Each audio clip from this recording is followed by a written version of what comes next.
Yeah, awesome.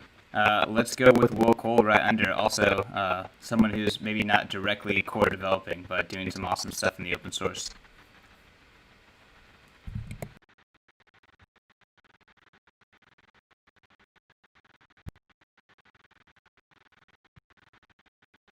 Cool. And Jameson, why don't you introduce yourself?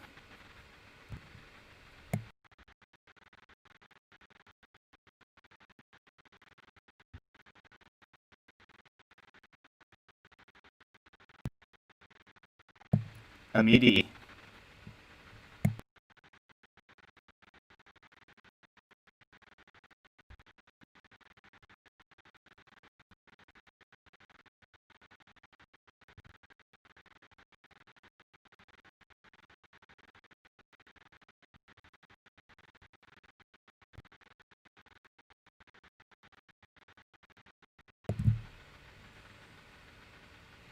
Cool. John Newberry, why don't you jump in? Welcome to the show.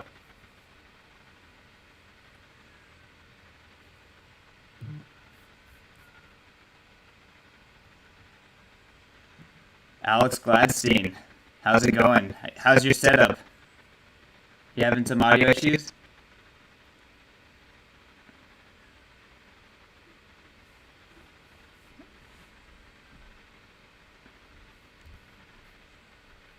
No, we can hear you. You're good. Welcome.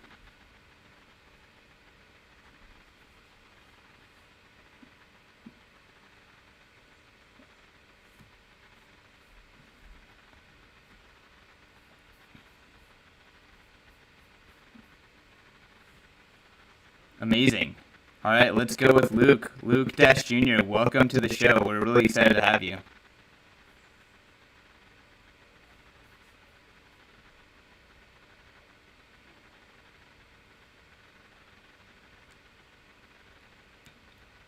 We got two angles of Jeremy. All right. Oh, back to one. Luke, we can't hear you, so we'll go to Jeremy until you come back online. Jeremy, why don't you introduce yourself?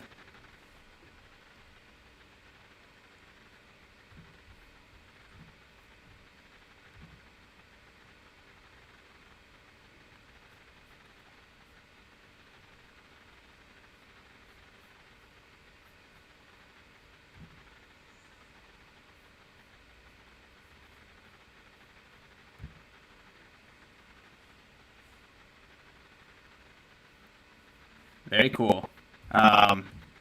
Apologize. Who is next? All right, let's go with Rockstar Dev, and then we'll finish off with Elaine.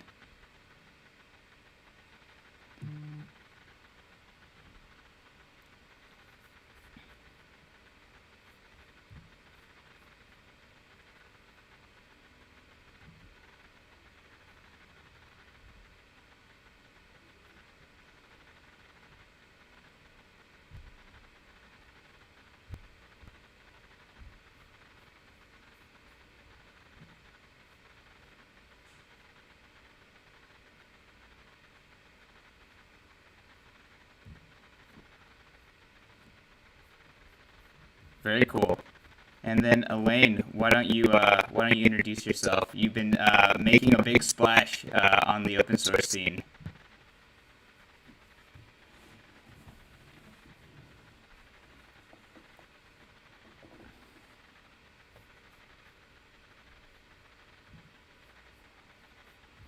Amazing, amazing. And then Luke, it looks like we have you back online. Do you want to introduce yourself?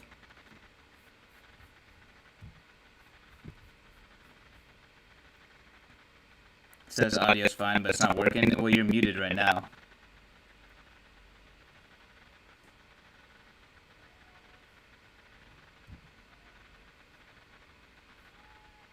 All right. Well, while Luke, all right, he's unmuted. Yes, we can. Welcome to the show.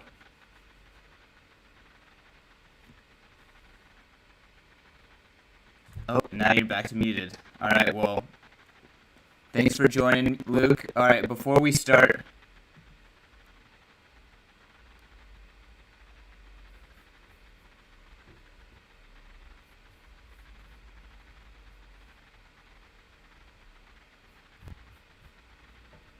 interesting.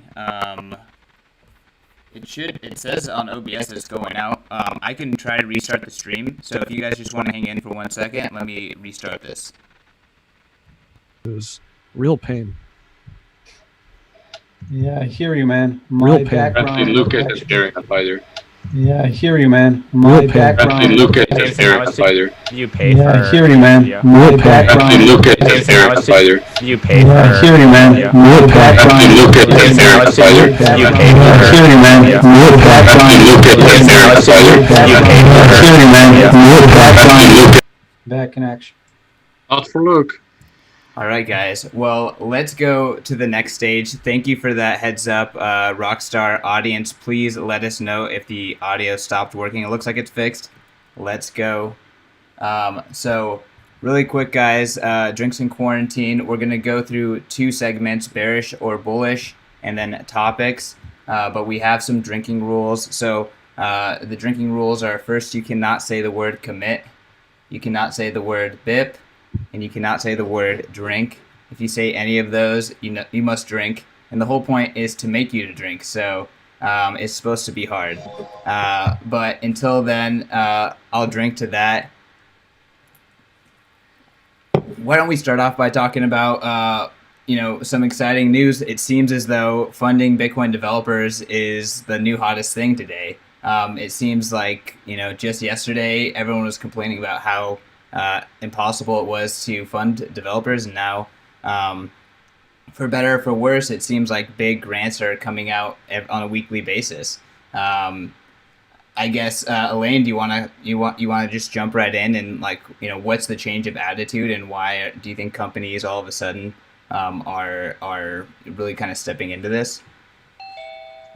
I don't know if there's necessarily been a change in attitude. Maybe it's more just we were finally getting around to doing what we should have done.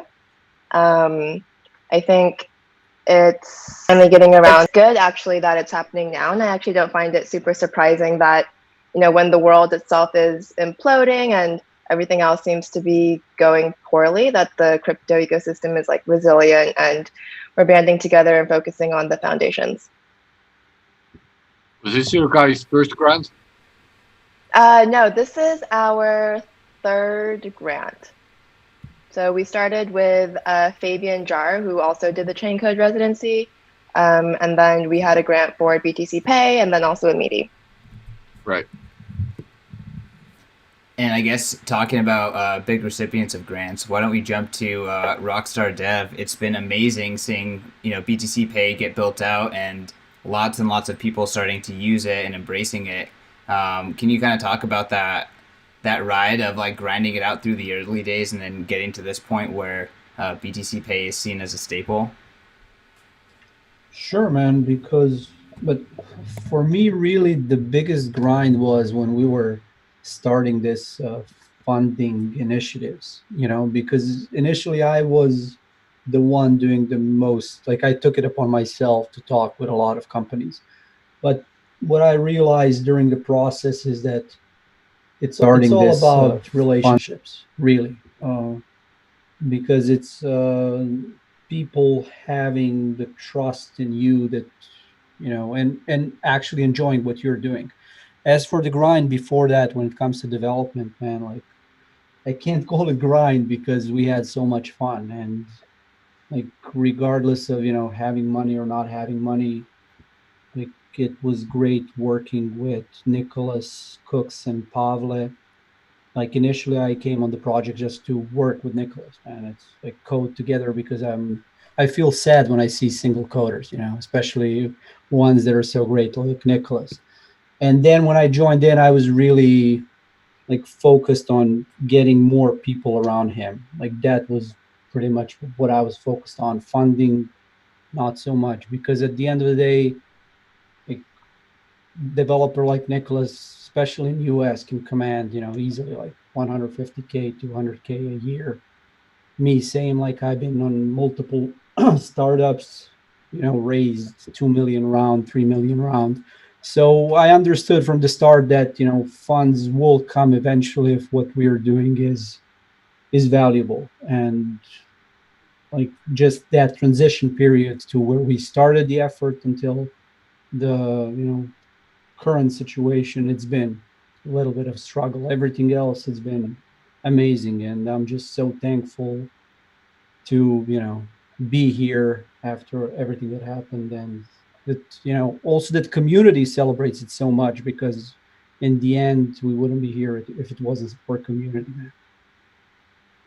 Awesome. Anyone else want to comment on the recent excitement around grants and contributing to developers? I mean, I think it's something that, like we said, we should have been doing all along. We've struggled over the years, I think, to find the right models. There have been a few attempts, for example, to have larger organizations, foundations, etc., funding larger groups of developers. And ultimately, the problem with that, it all boils down to politics and who decides what.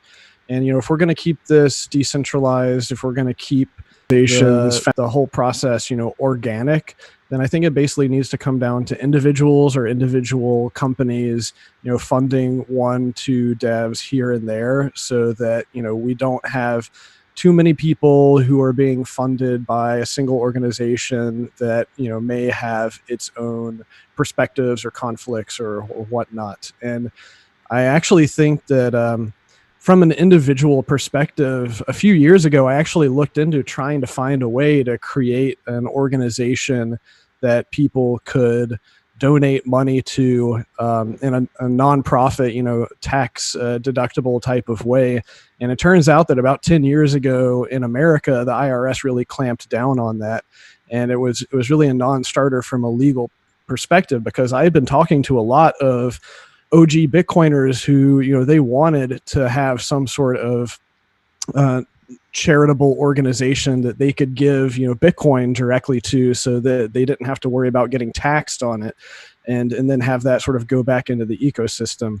And so that's actually why I think, the Human Rights Foundation, their privacy fund, is actually a really interesting step forward in that way, for like individuals to be able to donate Bitcoin directly towards development efforts. They could also potentially, I think, donate to MIT DCI, though I think it's less clear on how those funds would get allocated. But in general, I just think it's great to see more diversity, more options for how the developers are getting funded. Anyone else want to chime in? Yeah, I'll just say that on the one hand, I'm very excited about all the new entrants, and there's a lot of exciting projects to fund, and hopefully Href can encourage other people in the foundation, philanthropy, and like research and academic space to start funding Bitcoin. I have no doubt that in like a decade, that in 2030, every major research institution worth its salt that has anything to do with science or technology will have some sort of Bitcoin foundation related center. There's no question in my mind, but we're very early still. But it does make me a little salty that if you just think about any of these like ICOs that were raised 3 or 4 years ago, think about the amount of money that was raised for these projects that didn't do anything, and think about what kind of impact that could have made in Bitcoin. Like that would have been pretty sweet. So that's kind of a jarring juxtaposition, but it looks like we're on the right track here, which is exciting. At least we didn't end up with AML Bitcoin. I'd like to see what we could do, rockstar dev, you know what I mean, dude?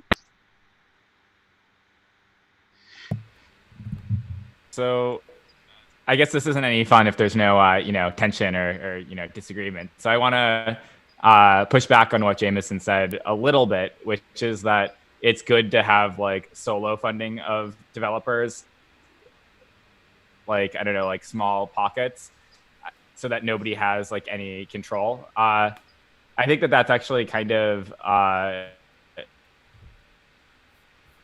interesting like negative point, where if you look at like a more sophisticated project or contribution, it takes a lot of people jumping in. I don't know, it's popping up saying my connection is bad. Are you guys able to hear me? Yeah, we can hear you. I hear you fine.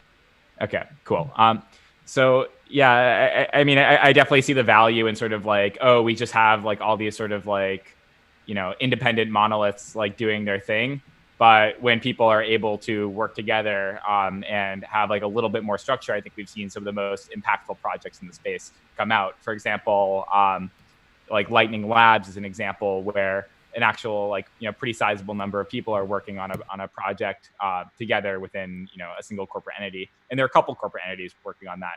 But I don't think anybody is making a Lightning Network implementation just as like one or two people. Those implementations are all more sophisticated projects that an individual can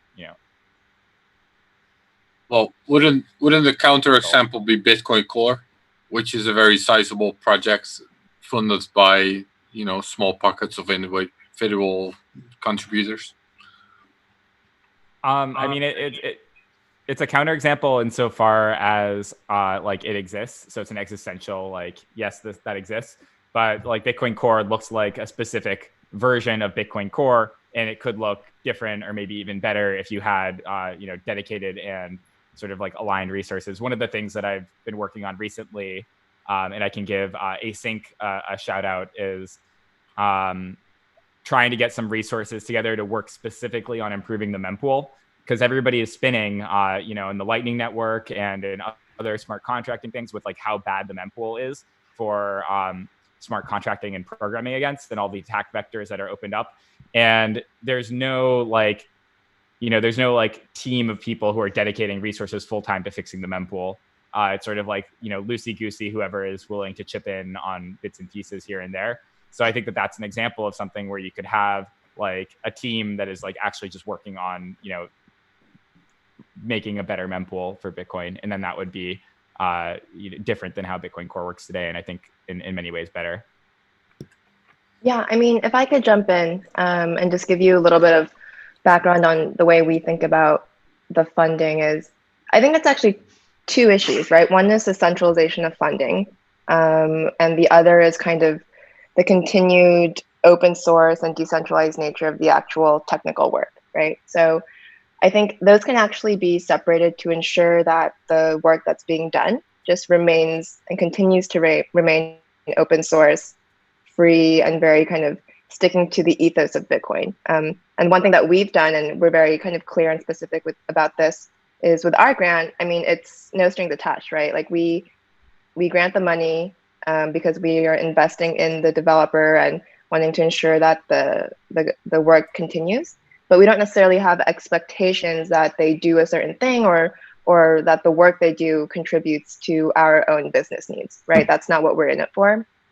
And so I think it's definitely it's a valid concern, I think, but there are lots of ways to go about it that can preserve the nature of, like the technical work now, while also ensuring that it's a sustainable kind of opportunity for people.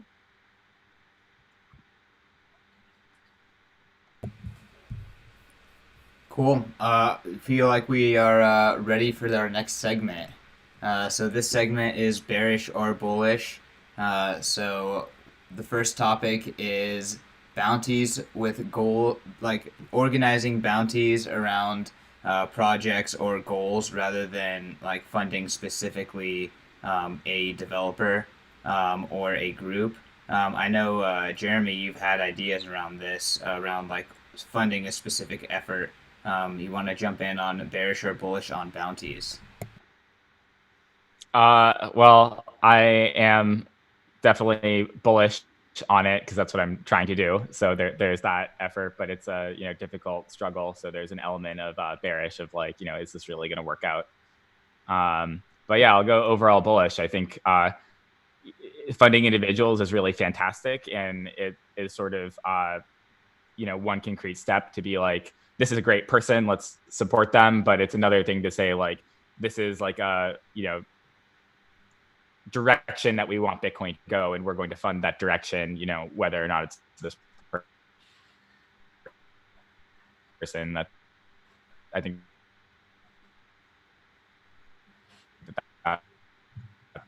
Chopping up now. Yeah, your sounds come in pretty tough here, Jeremy. Luke, do you want to? We haven't heard from you yet. Do you want to jump in on this topic? I think bounties kind of need to be separated into two different concepts. You can have an idea where people are collaborating on it and somehow the bounty is distributed among the people working on it. But there's also a idea that you can just have a bounty for whoever accomplishes a goal first, and then everybody else gets nothing, which I don't think that works very well, because then you have people repeating the same work that they could be when they could be collaborating on something. And then most of the people who did work on it end up with nothing. Yeah, I mean, I would agree with that from a historical standpoint. In fact, I think there are many examples you can find on Bitcoin Talk, for example, of bounties that were placed. And for then certain most things. of the people who did One work of on the more famous one was actually like the very first Bitcoin educational video. And if you look at these things, usually it takes months, if not years, before a bounty is paid out. And I think in many cases, probably most cases, the bounty never gets paid out, even if a ton of different people end up working on it for any number of a million different reasons, including, just the bounty holder claiming that they're not satisfied. So I would tend to agree with Luke that it's probably better to find reputable people and give them money on an ongoing basis and just kind of keep track of how well they're doing. Are they making forward progress, rather than having this like binary condition of, have you met goal X?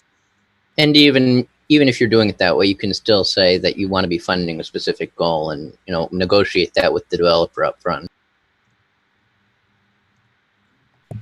Yeah, and I actually agree with Luke and Jameson on this, and it's also like it depends on the developer, really. Like if you're telling me like to give money to Jeremy for certain thing, like okay, because it's Jeremy, but it doesn't work for all developers. And then first thing that you learn in software development is that the way you designed it, and then when you implement it, you discover 10 new things. So yeah, bounties, I don't know.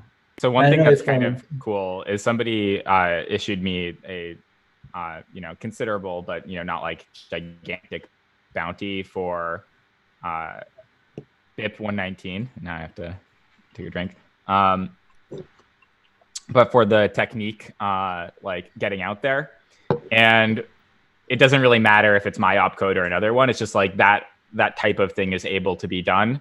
There's a bounty attached to it, recognizing that in any case, like the work that I've done has like pushed that forward, but only triggering when it actually gets merged, so that I have to keep on working on it until it gets out there.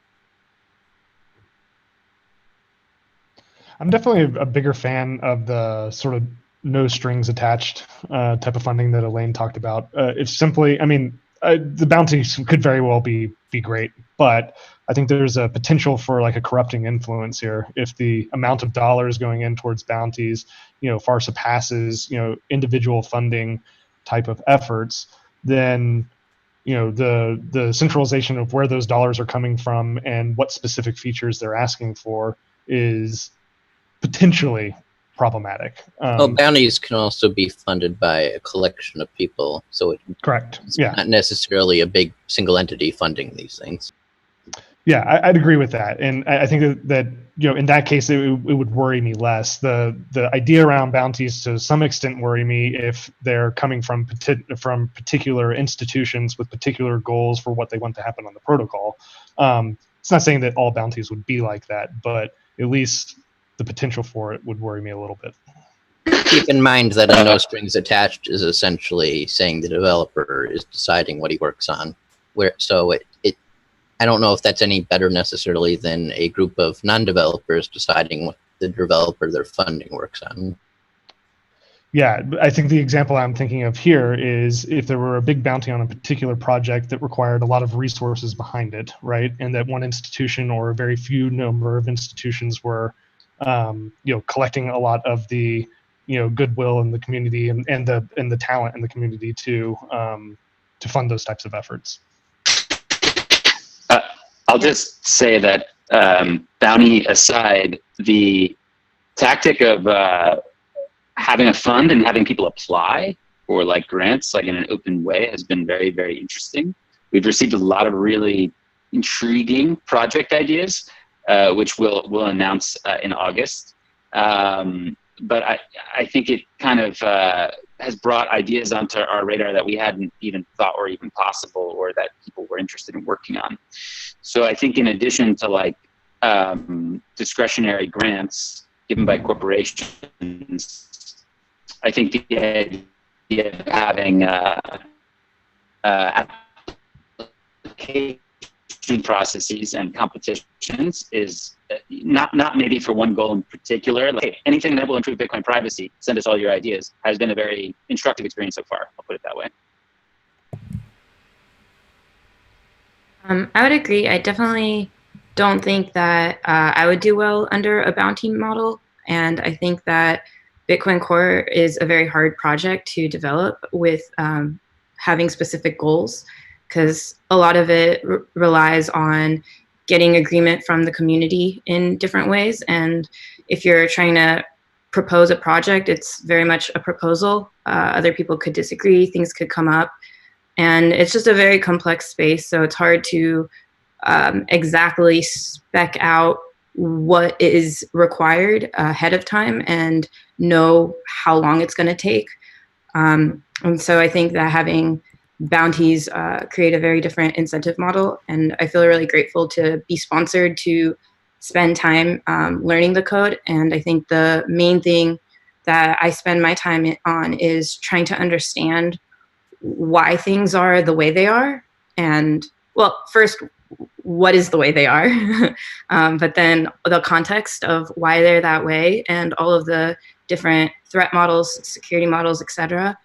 And so I spend a lot more time looking at the code, reading code, than I do trying to change it. And I feel really grateful that I have the support and the space to do it, because I think it's, you know, in Bitcoin, we talk about like long time preference. It's an investment in my ability to contribute. I have only started contributing to Bitcoin Core last year. And so I'm still learning so much every single day, and like, what works that way, sort of, just even today. And so I would much rather be investing in my own knowledge that I can give back over time than trying to go as fast as possible to achieve a particular goal. Well, I mean, with Bitcoin Core, it's also the question of, can you even define a bounty before it's accepted by community? Because yeah, if you're accepting a bounty for something, then you need to spearhead it. Okay, it's a really tough position. So I completely understand what you're saying.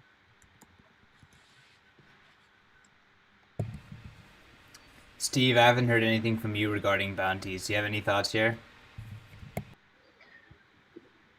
Yeah, I don't know if my thoughts are really applicable. I mean, we have bounties in the BISC project for various tasks, and I mean, I think all the work on BISC is contribution driven. There are no developers who are compensated specifically for working on BISC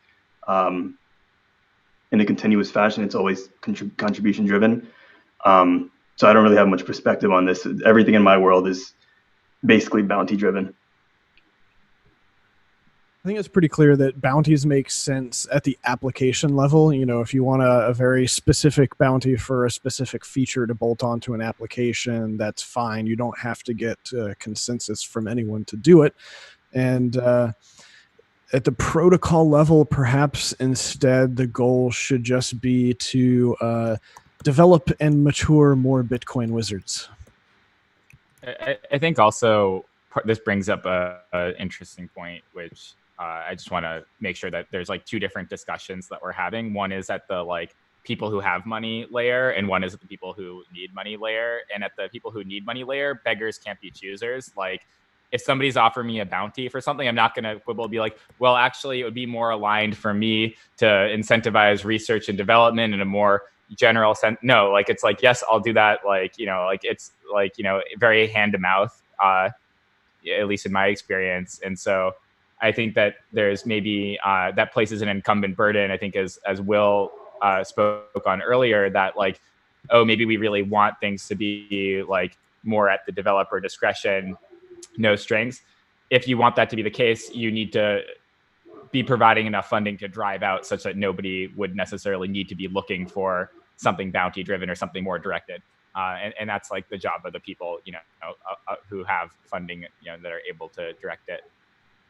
I think everyone can agree that directed and bounty-based funding is certainly better than altcoin funding. I mean, I think I'd agree with that specifically, Luke. Like when Alex brought up the ICOs, is that I'm not jealous at all of what happened in the ICO space. I mean, sometimes, I know it sounds a little bit cliche, but like too much money, too early can be crippling as well, right? And lead to completely unfocused work and chasing down a lot of rabbit holes that shouldn't be chased down. So, or spending tens of millions of dollars on a domain. Yeah, right. Like it's just it doesn't surprise me that it's happening now. We're 12 years in. There are more profitable companies coming online. Those profitable companies have altruistic goals that they want to meet. Not just altruism though. I mean, marketing goals that they want to meet as well. It's not surprising that it's speeding up. Well, I was thinking more of if developers felt like they couldn't accept the directed funding for whatever reason, or people felt like they couldn't fund things specifically, they might very well be more likely to accept working on altcoin or altcoin because they can't have any influence on Bitcoin, whatever. Sure. I mean, I don't want to go into it too much, but like there have been people who have been like, the work that you're doing is tainted because you've received funding that is like semi-directed, and it's like disqualifies the work that you do. I wasn't trying to argue. Hopefully, I wasn't trying to argue that at all. I think that type of moral judgment on it is inappropriate, and not the argument I was trying to make. I think it still makes Bitcoin better, no matter what kind of funding style it is, really, unless they're literally bragging for changes to the protocol. Elaine, did you have something to add here? Yeah, I mean, I was just going to say that I think we started today's conversation more about, like funding has in the past month or 2 months really started to pick up, and whether that was kind of like what the trends we're looking at. And I would say that Bitcoin development funding is still very immature, right? Like we've seen only a couple of different funding models. We're only engaged in one funding model, which is kind of identifying, well, I guess technically two, right? Where, I mean, one is identifying independent developers who, we trust their work, we trust their passion, we trust their skills, obviously, and we're making long-term investments in them, like Amity was saying, right? Like we want her to continue learning. We've seen what she's done. So our investment thesis is, okay, like if we allow her and enable her to continue doing the work she's done, like what is she going to be like in 1 year, 2 years, 3 years, right? And based on her contributions, what is the protocol going to look like in 3 to 5 years? So that's one kind of type of investment we're looking at. The other is, our grant to BTC Pay is because we've seen and we believe in their kind of like mission-directed development, right? They have a very clear goal. And they've been executing on it. So we want to continue to support that. So I think at the end of the day, that there are many ways to fund development.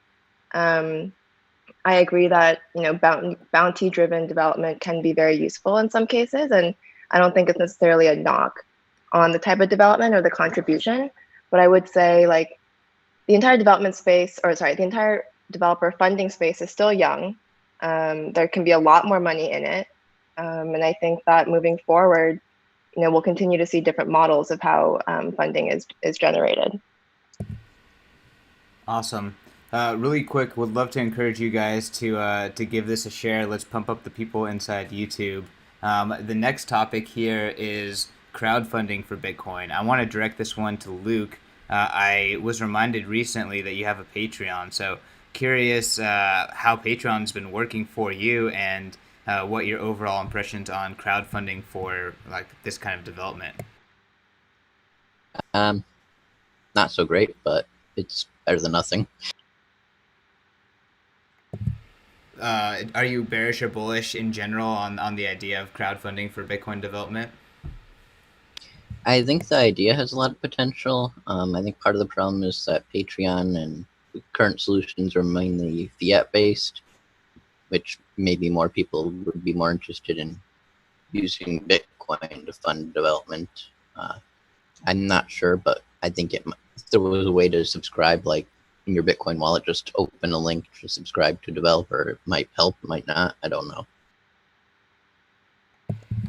Are there any other Bitcoin developers that have a crowdfunding page or something along these lines? If I may jump in there, because there is actually a great question also on YouTube comments regarding this, like if we can have BTC Pay powered Patreon-like funding platform where regular Bitcoiners could fund specific Bitcoin devs. I actually, this is something I spoke a little bit with Matt Odell about. We never like went much further with it, but I think something like that long term would be helpful, especially if there are developers like Luke who are so popular and respected. They can, be there along with other developers, and then those other developers can, get exposure. So the only problem is that it's quite unlikely that us as BTC Pay server can host something like that, considering our agreements with supporters. So I'm hoping, like long term, that maybe it just becomes a community thing. I don't know. Maybe me and Matt do something. Well, ideally, you wouldn't want to have a solution. This is Bitcoin, so it should really be decentralized, I would think. Well, this is probably gonna piss somebody off, but I think one thing, like Bitcoin Core as like an organization releases the software that people can run by default. It would be like feasible to say like another way of paying a transaction fee is like by donating to one of like 10 default included development organizations, and you can put an output, and you only would do this if the amount contributed is like and the fee is like above like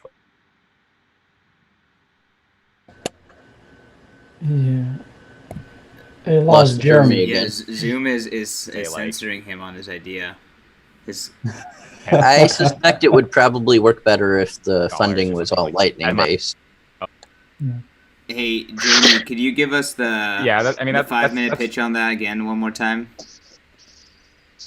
I'll give you the 30 seconds. Basically, like if you could recognize a payment to like a development pool in a transaction as a fee, then if you're doing like a large fee transaction, you could also pay fees by contributing to a development pool. And mining software could just by default be okay with that. And you can disable it if you want to. Anyone have a reaction to that idea? Some sort of opt-in development fund? I think realistically it would be better approached by having it be a Lightning setup.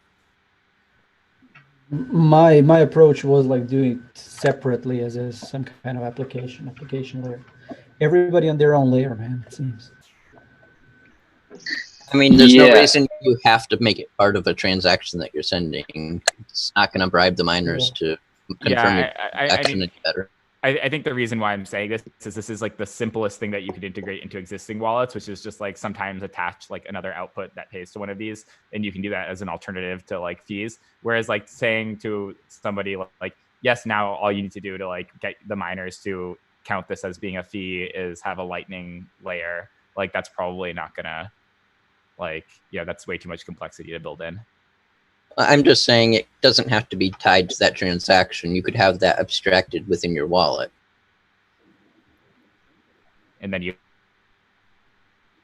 the wallet could just keep track of your total of whatever development fee you want to pay, and then whenever it's reached a certain amount, So the reason why I'm suggesting this is like it gives like the miners a way to like cheaply allow people to contribute to development.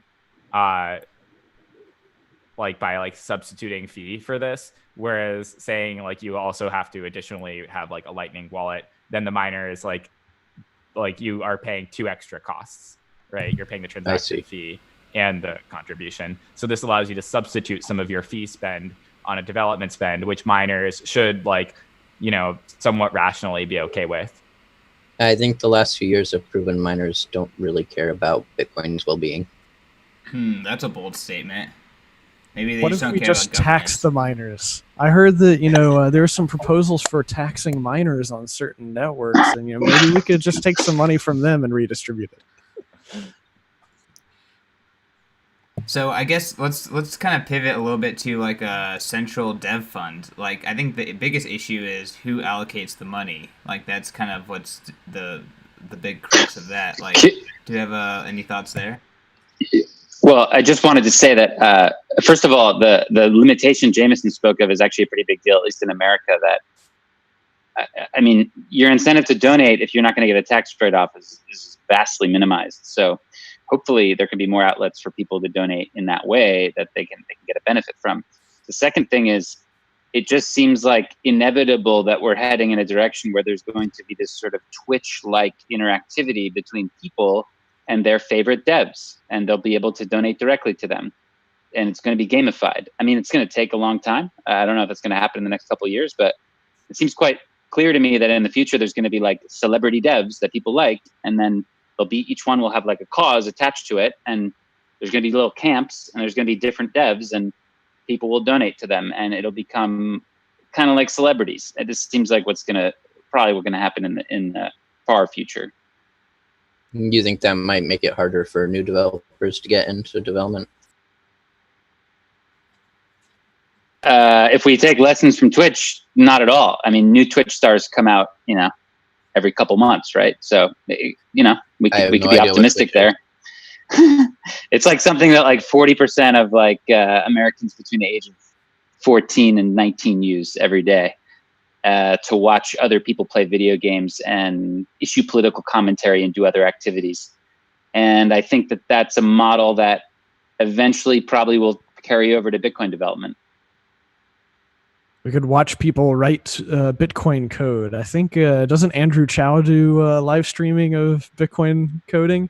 I'm not sure what kind of metrics he's got though.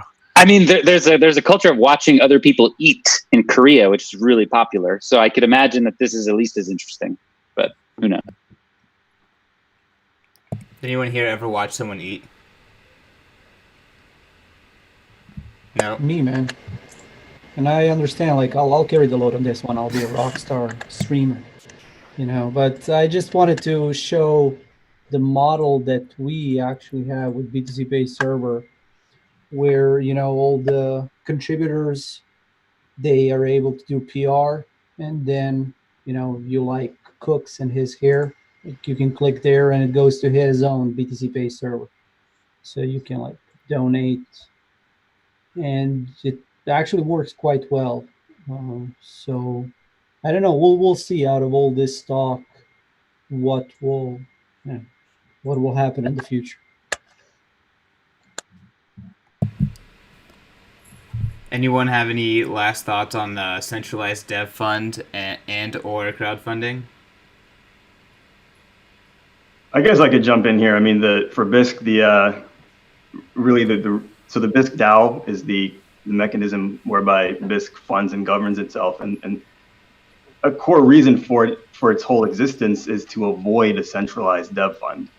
We didn't want to have, so when you trade on BISC, you pay a trading fee, and we had to figure out how can we route trading fees from users to developers without having a central fund and without having a central entity of some kind to distribute those funds. And it's part of the reason I've had a trouble jumping in here is that it's such a different concept from from the other models. But I guess the best way to explain it that I've maybe thought of so far is if you think about Bitcoin, if miners were also able to do the core development on Bitcoin, that's the same model that BISC follows. So like, kind of like miners issue themselves in the way they issue themselves they issue themselves Bitcoin, BISC developers issue themselves BSQ tokens, and those issuances are then validated by other BISC stakeholders, and only if they're approved by the network are they valid BSQ that can be then sold for Bitcoin. So it's a self-contained network, and it's a bit convoluted, but the whole point of it is to be self-contained and to avoid that central kind of dev fund. It actually sounds pretty cool. I mean, it's way better than the foundations that I've heard of, where everyone ends up eventually suing each other, no matter what always happens. Yeah, I mean, that's the whole point, is to avoid, is to make a Bitcoin exchange mechanism that's as hard to kill as possible. And if you have a foundation, if you have a company, if you have a street address, if you have a phone number, if you have investors, if you have any of these things, you're just adding points of failure. And so what you have to do is be like Bitcoin, just be completely off the grid and not have any of these things. And it's hard to do, it's hard to pull off, but the DAO has been online for almost a year and a half now, and it's has its own problems for sure, but it's been doing pretty well so far. Can you talk about some of the problems? Just kind of curious, like what hiccups have emerged? Yeah, so technically it's solid. There hasn't been anything any issues with it technically. The issue is when you have a mechanism like what we have, the dynamics have to be perfect. Right now, we have a lot of development being done, but not enough usage. So there's an imbalance where we have too much BSQ being issued and not enough of it being burned. So the supply is going up. In a perfect world, usage would be going up, development would be going, would be stable. And so you'd have a deflationary environment where BSQ price would then be able to go up. So it's basically like we have a startup where the stock is being traded right from the beginning. And so what we have is an illiquid market. We have we have pressures on us that most early stage operations don't have, but we don't have the protection of private markets. What is the metric or mechanism in which funds are dispersed then? Maybe you mentioned that earlier, but how is the money actually getting to the devs, and based on what criteria? The process is very manual. It's human. It's driven by humans. The only way that BSQ is issued is through work. Lines of code written, pull requests, commits, pull requests. Every month, developers make a GitHub issue. They list what they did in the past month, and then they make a proposal in the Bisq DAO with that information.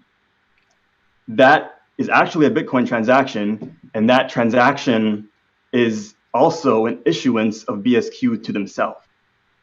It's not valid until the rest of the network looks at that request, validates it, and sees for themselves, did this person do the work that they're saying they did? Is it worth what they're saying it is? And then if it is, if a request is approved, that BSQ, at the end of the cycle, that BSQ is then considered by the network to be valid BSQ. And then to answer your other question, the money comes into the network when traders place trades on Bisq. So they can pay with plain Bitcoin if they like for the trade, or they can pay with BSQ for a 50% discount on trade fees. How do they get that BSQ? Well, they buy it from the developers. So the funding for the network is coming directly from the users and going directly to developers with no central party, no central entity allocating it. It's the network that's in charge of the allocation. And so that's why we have the issue. We have, we're kind of in startup mode. We don't have as many users as we hope to have one day, but the network is built. The dynamics require that there be more users for it to be sustainable. So we're hoping we can grow ourselves to a more sustainable, better spot. But that's how it works. What would it take for there to be like a larger DAO-like thing like that, allocating funds for more general Bitcoin development? Is something like that possible? Anyone have a strong feeling about that? It's a good question. I mean, the way it's been built for Bisq, it's very specific. It's a very specific implementation for Bisq. I mean, conceptually, I don't see any reason why it couldn't be, but it's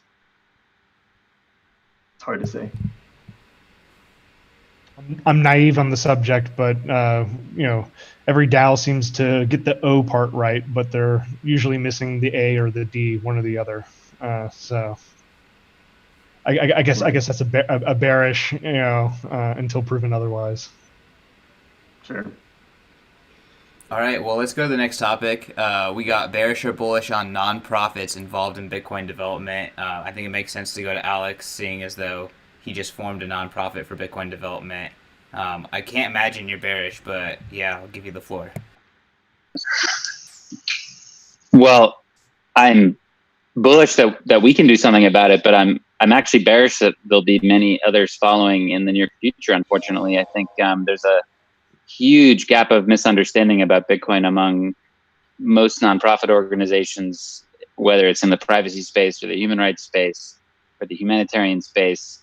I mean, we're talking multiple years of convincing to even get to the point where they'd even consider it at this point. So I would be super excited if like the ACLU or Amnesty International or the EFF wanted to fund Bitcoin development. But I just kind of know that we're a couple of years away from that. So unfortunately, my answer has to be bearish.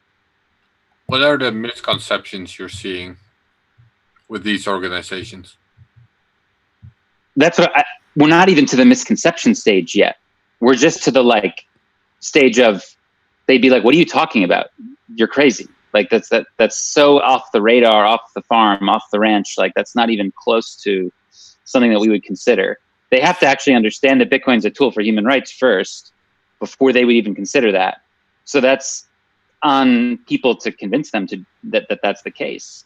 But once we get there, then they have to convince their supervisors or their board, and that's where they're going to have to battle the Silk Road, criminals, the energy usage, all that stuff. But we're not even close to there yet. They have to actually have interest in adding Bitcoin as something that's part of their program focus. We're not even close to there yet. Let's jump to Jameson. We haven't heard from you for a minute. Well, yeah, I mean, nonprofits are hard. Like I said, I don't think that you're going to see, at least in America, any new nonprofits arise that are focused on this because I guess it was the IRS actually changed their interpretation over 10 years ago of what could be considered charitable organization when it comes to software development. Like in general, it's very difficult to have software development or open source software development considered to be a charitable act because, and this is really ridiculous, but the ruling basically came down to it could be used by other people to make a profit was essentially what it came down to. So I think then we're left with, this is what I ran into when I was trying to talk to lawyers about if I could, found a nonprofit open source software organization, and why I found that basically Apache and maybe Mozilla, some of those older ones, those are basically the last, open source software nonprofits that I think we're going to see for a long time. So instead, the question is, how do we get the existing nonprofits interested in this? And it's going to be an uphill battle for sure. Well, the Tor project is a 501c3, just to throw out an example. Hey, real quick, I know a couple people already bounce out. Jeremy, it sounds like you need to bounce out. Do you want to give your last word? Oh, I was just saying bye to MED. Gotcha. Never mind. Take it back. And sorry to interrupt you, Jim. You can have the word back. Yeah. Yeah, sorry to take it away from you, Alex. No, I was just saying, giving an example, if the Tor project can get 501c3 credentials for doing what it's doing, which is usually something that the government doesn't like. That seems promising. I agree with Jameson that I'd be probably bearish on many other instances of that sort of thing. But at least there's precedent, right? I'm not sure when they got the So 501. I think for the Tor project in particular, they spun out of some. They spun out of naval research, right? So I think that they, in particular, like were government affiliated initially. I just find it crazy that you can't fund software development because someone might use it, but then we have the NCAA and the NFL, which I guess technically are nonprofits.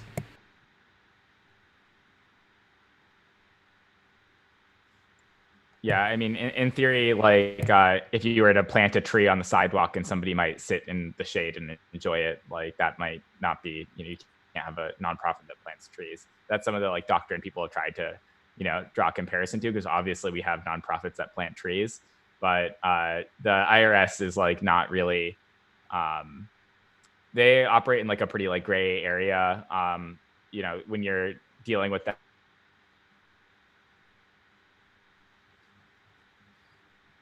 Them, you are if you want to fight that, you can, but it goes to the Supreme Court, and people like do it on occasion with that. So they operate sort of in a very weird domain of the law that your normal expectations are not.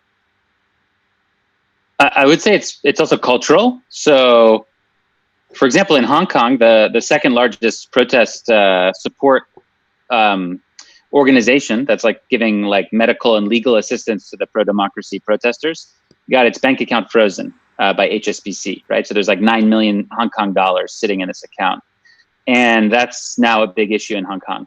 So I would say like literally the moment any sort of civil liberties group gets its bank account frozen, which has been threatened, by the current administration, I think you're going to see like actual interest in this, and we're very close to that happening, and that's going to be a huge tidal wave of change. So that's like a wild card, I would say, for sure.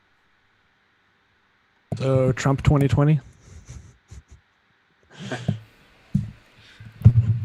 I would probably, it might happen before the election, that a well-known charity type organization with maybe accused links to some sort of violent group gets its stuff closed down, and then people get really pissed, and then, we'll see, but I think that could easily happen.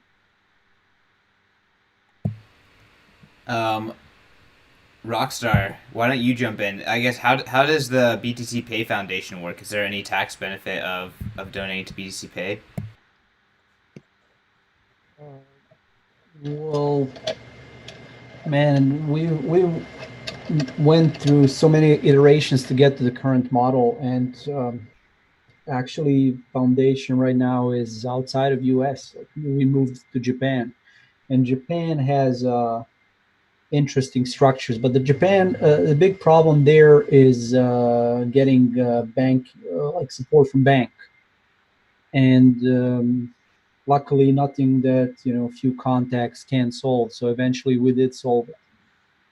So I'm actually looking forward to seeing how more of those nonprofits, like whether they will be being established outside of US, because what Jameson was saying about IRS, and government here in US becoming more strict when it comes to nonprofits, and especially Bitcoin nonprofit. Like I was looking Tor, it seems it started from 2007, back when things were better. So it's a really good question if Bitcoin will still be a thing that's looked on positively from the administration, especially as you're having increasing pressure, like as people are now realizing, like you now have senators who openly say, we need to nip this in the bud, this Bitcoin thing. So, well, but you also have senators that are very pro Bitcoin. So I think it's but I'm not optimistic, man, about Is long there term.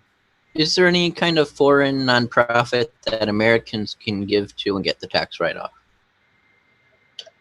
Not that I know. No, you have to be a 501c3 chartered in the United States of America to get an American tax write-off. Obviously, there's different rules in Europe and in Asia. In each country has its own set of rules, but by far and away, the overwhelming majority of funding in like human rights or free expression or privacy space comes from the USA. So that's kind of where we need to, I would say we need to focus on just based on that. So no loophole there. So there is one thing that I've looked at and it like kind of works, which is that if you are a Delaware corporation and you license IP, those licenses are like, you know, tax-free like income, like you're not taxed on, you know, on that by Delaware. So you're at the federal level and then are spending 100% of your income, because it's essentially if you're spending it all on salaries, then you haven't realized any profit, and so you kind of have a pass-through taxation on that, so it goes directly into income taxing. And then on behalf of the person who is giving the gift, if you're able to make the case that licensing the IP is a like required and necessary for your business, then you can, in theory, write that against your total profits. So, for example, BTC Pay Server, you can make the case that like as a Bitcoin, you know, owner, you really like have to be licensing the software, and then you're able to minimize some of the tax obligations there. But it's a little bit complicated to do, and it works better if both entities are a business rather than, you know, one entity being an individual and another entity being an individual. Man, that seems like quite the loophole, and you need to jump through a lot of hoops to leverage it for sure. I mean, it's not that complicated, because like you don't need to like sign a paper saying this is what you're doing. It's just like that's how you file your taxes, and you know, like it's correct enough. Gotcha. It is correct. You know, it's not like it's correct enough. It's like that's what a lot of companies actually do. But it's just people get uncomfortable when, you know, you transition from something that seems like a purely charitable gift to like you're buying software from me. Then they're like, well, what am I getting for the money? And you know, it's like, okay, well, would you prefer it to be you just gave me a gift? And the answer is yes, because people want to feel charitable. So there's sort of like a little bit of a trade-off that, you know, like for some of these things, people I think do really want to have the like no strings attached semblance. But licensing actually is pretty straightforward in terms of how it simplifies a lot of the tax code. Yeah, I'm actually with CK on that one, especially as an immigrant, man. Like I came to US and now I feel like Randy Marsh in South Park. Like, oh, you know, I thought this is America, man. You know, like freedom. Let's go for positive stuff. But bureaucracy getting bigger and bigger. I'll tell you the biggest bottleneck for me in like getting this set up has been at the banking layer. Like at the corporation formation layer, it's been like really easy, and you can take all your payments in Bitcoin. So like the corporate formation layer, like they don't really care, but the banking layer, you know, they're like more like the bank that I'm working with, which I, you know, won't name, has been like sending me like compliance follow-up questions saying like, so you're working on Bitcoin software? And I'm like, yes. So are you holding the Bitcoin? And I'm like, well, like, no, I'm not holding Bitcoin for people. It's like going to somebody can go to Best Buy and buy a laptop and use that laptop to hold Bitcoin, but that doesn't mean that Best Buy is selling Bitcoin hardware wallets, right? Like, and so they're like, well, you know, what are you doing? And I'm like, I'm just selling licenses. And it's like this whole, you know, the banking layer, I think, is where a lot of the pressure ends up being, because they actually check for compliance on these things and check that you're like not a fraudulent organization. I want to take this in a slightly different direction, although that was very, very informative. I kind of want to jump to Will Cole, and the question is if a notable nonprofit gets its bank seized and they jump to Bitcoin and maybe BTC Pay, what do you think that means in terms of like public perception of Bitcoin adoption? Do you think the government strikes back? Like, how does that game theory kind of work out? I mean, I feel like, you know, based on, you know, I'm not an expert in this by any means, but it sounds like they've already struck back and they're already putting up as many barriers as possible to make this difficult, you know, based on what Alex has told us here. You know, I mean, Alex's organization did, you know, find a way through here, but even hearing from him that, you know, not expecting a lot of nonprofits to jump through here, you know, that doesn't seem to be the gate, you know, preventing more nonprofits getting involved. I mean, the idea sounds great to me, right? Being able to fund Bitcoin development in a tax advantage way. I love that Alex's group has figured out how to do that. That's phenomenal. but not being an expert on it and not really seeing other people jump on board. Probably, I don't think it's I guess I'm neutral on that, not bullish or bearish. It just seems like something that's going to take time for people to navigate those waters. I do think, I will say one thing though, is that you do see people, in, not that Bitcoin needs this, but it is certainly helpful. You see people at the federal level talking about Congress people, senators that are that openly admit to owning Bitcoin. There's more and more of them every single year. You have the stuff that we've been doing here in Wyoming. I think that there is a lot of regulatory momentum going on, not just at the federal level, but at the state by state level that could help this. I guess changing topics again, moving on to our first real topic, not bearish or bullish. And I think we can stay with Will here. Like, what are some of the motivations to support Bitcoin development? I know that Unchained, I'm not sure, has given out a grant or anything like that, but I would consider the work that you guys are doing with Caravan and building open source infrastructure, essentially, kind of on your dime. What's the motivation behind doing that? There's a lot of motivations, right? I mean, I think that there are both altruistic things and things that we think help our business, right? The altruistic thing is that we have a lot of customers that are used to using open source software, and the more open source libraries we can use even in our proprietary app, the happier our customers are going to be. Also, that it presumably helps us from a development side. And then the altruistic side of it is that we just want more people using multi-sig. I do think that as Unchained grows and becomes a bigger, more profitable company, that we would be looking into doing sponsorships and things like that. And I think that as the biggest thing that matters in my mind, and I know a lot of people like to say that the price of Bitcoin doesn't matter, but I think it matters a lot. The price of Bitcoin going up and the more profitable these companies in this space become, the more funding there's going to be for development. I think that the number one variable that matters is number go up. Any reactions to that? Jameson, I see on your face you want to say something. Yeah, I mean, it's a simple but I think obvious reason, that it's part of the whole hype cycle. There's certainly a lot of people who only get interested in Bitcoin due to the results of number go up, and then that sort of self-perpetuates and makes number go up more until we overextend. And I don't know, I've tried to spend all of my time avoiding pushing the number go up narrative, because my perspective has always been like, if you come for number go up, then you're going to be really disappointed when number go down. And I would be it would be unfortunate for people to miss out on the opportunity because they got hurt financially. So I prefer for people to get interested for other reasons. There's a million reasons why you might want to get interested in Bitcoin. And I think that, number go up can reinforce that and cause you to go deeper into the rabbit hole.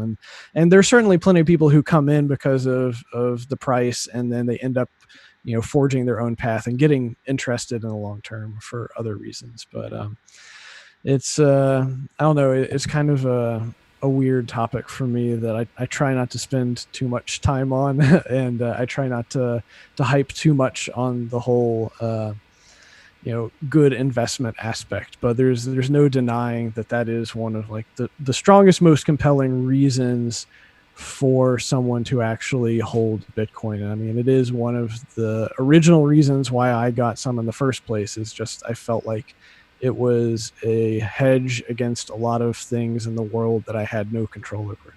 So how about the topic, though? What do you think are the main motivations behind supporting Bitcoin development, Bitcoin devs? I know that I haven't, I guess, does Casa have a stance around that either? Yeah, I mean, I have still not got to the point where I, like myself or my company, has been in a position to fund devs, that's certainly a long-term goal. Myself, it's been more about whenever I come across a particular problem that seems to come up over and over again over the years, I'll create an open source tool for things. And so I've got like half a dozen different open source tools that I've built, just little small things that are mostly for developers. From a broader ecosystem standpoint, this is something that I personally have wanted to invest in and wanted to have some sort of nonprofit, a way to kind of like give back some of my own Bitcoin and keep it out of the hands of the government. So, I think that the Human Rights Foundation is likely going to be receiving some donations from me in the near future, since this is really something that I've been looking for. And I know that a lot of other people that I've spoken with over the years while trying to figure out an answer to this problem have been looking for. So if anything, we should say like that might be a good way to get interest from other charitable organizations, is just tell them that there is a pool of wealth out there that is looking to, make tax deductible contributions towards these things. So I don't know. I can't speak for the other folks doing the funding on this call, but just to be brief about why HRF is interested in doing this. About 6 months ago, we brought 10 individuals who run civil society organizations inside authoritarian countries from around the world together. And it was a workshop that we had Jameson and a bunch of other people involved in. And they came from Nicaragua, Venezuela, the Congo, Sudan, Hong Kong, all over, Russia. And we sat them down and we interviewed them about their finances in terms of like, how do they receive donations? Every single one of them had problems. Every single one of them had issues, barriers, restrictions. The Nicaraguan woman, who used to be a senator, has been completely banned from using the banking system by Ortega, the dictator. So she actually has to go to Costa Rica to do her banking. It's completely ridiculous. So when she learned about Bitcoin, she was like, wow, this is really amazing. Ditto for the Russian guy and everybody else. I mean, they can't receive a donation from a foreigner without getting arrested. So they can't use their banking system. So this is like a very imperative thing for them to have. And right now, obviously, the privacy is not good enough. I mean, it's pretty good, I would say. I think there's a lot of like FUD out there, but it could get better. And we want to make it better because it'll be a more powerful tool for those people. So that's like our incentive, I guess. I guess on the same question, Elaine, again, OKCoin making some big splashes here. What are the main motivations at OKCoin? For sure. I think I would start by saying that we don't make donations to Bitcoin developers. They work and they're getting paid for their work, so we're investing in them. Donations, we make donations to like the World Health Organization or Meals on Wheels or the SF Unified School District. So those are donations, and that's charity, and that's altruism for us. Don't get me wrong. I think there's definitely an important need and a philosophical need to continue to fund Bitcoin developers. But I just want to be clear: the way we think about Bitcoin development and money going towards it is it's not a donation. So I just want to make that super clear. When we think about investing in Bitcoin development, it's more about understanding that it's a long-term investment, right? Like our entire industry is incredibly technical by nature.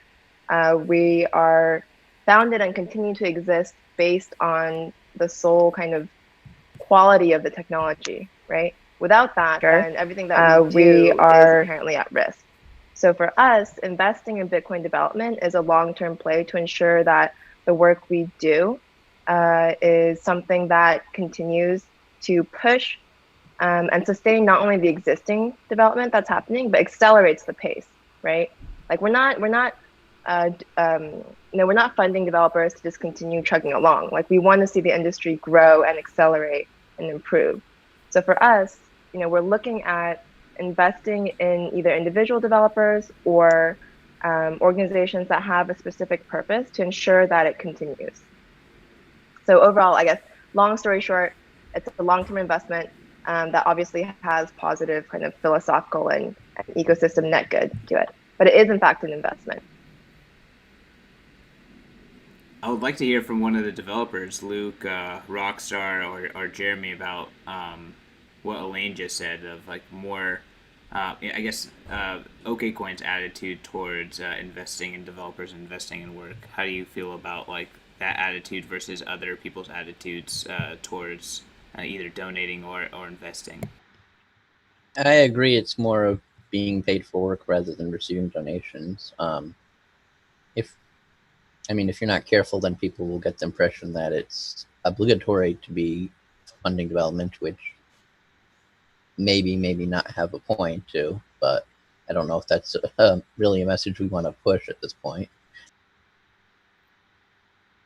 So some of the conversations I've had go a little bit like this, like, hey, I'm working on this cool thing, and I think if it works the way that I think it's going to work, it could save you like millions of dollars a year in transaction.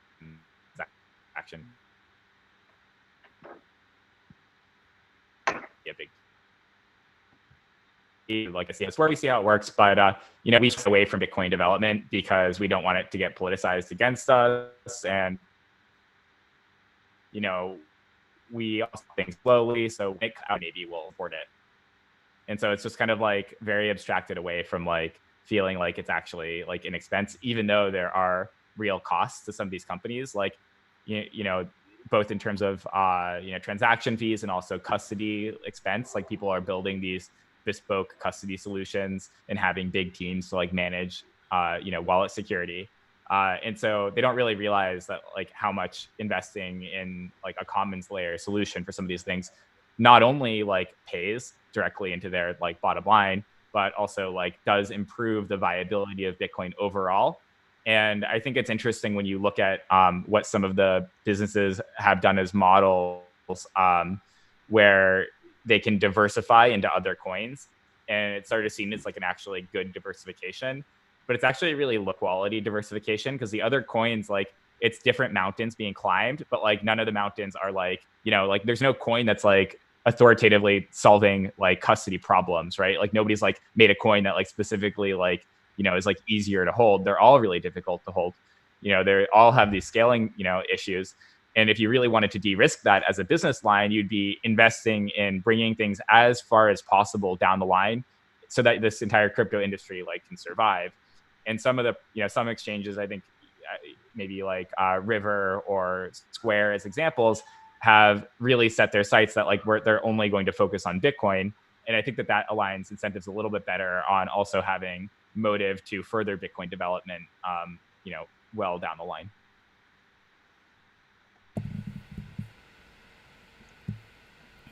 I have no problem with listing other coins, by the way, just like sort of looking at what the incentives are and what sort of the reasons for like adding coins versus like investing in like better Bitcoin support.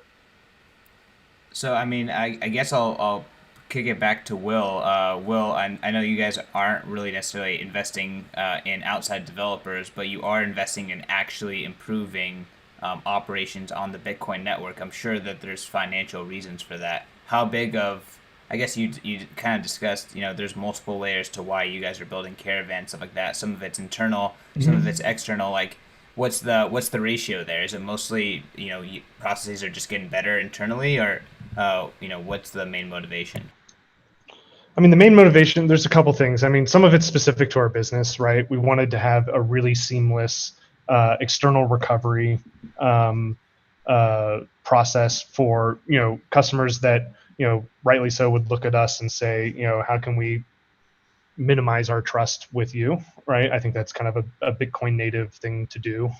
And we, wanted to make that really, really seamless. So building that ourselves, but also having a multi-sig coordinator that was, really specific, where that's the only thing that it did, right? Electrum's great. I like it. It's one of those things where it's amazing because it does everything. And that's also one of the worst things about it. It's the worst thing because it does everything, right?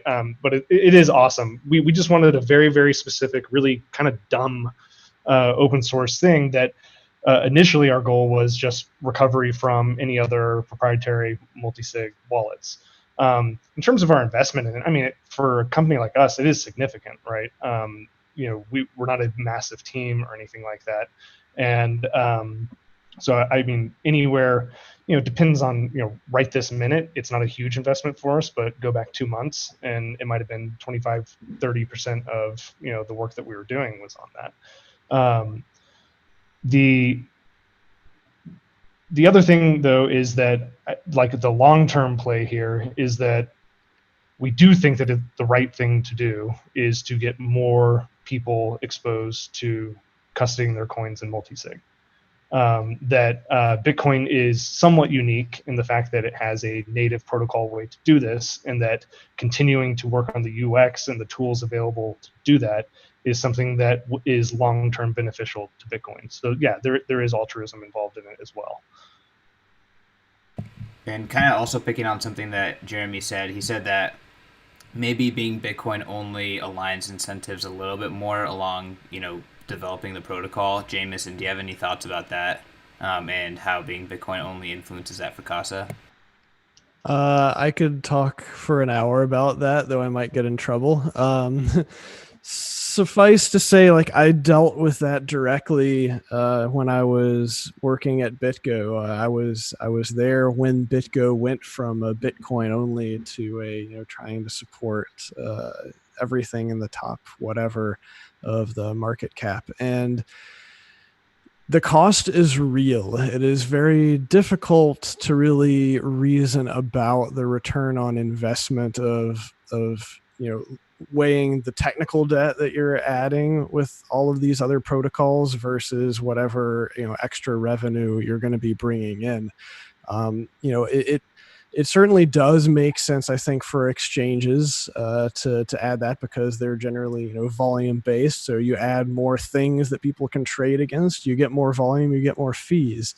It's a bit trickier, or at least I thought it was, for BitGo, because it was a security company, not necessarily volume based type of business, and the complexity of adding these other protocols just it caused our infrastructure and our knowledge to have to explode by orders of magnitude. So it made my life a lot more difficult. And when I left BitGo, I was really seeing it as changing from an enterprise focus custody to individual self-custody focus.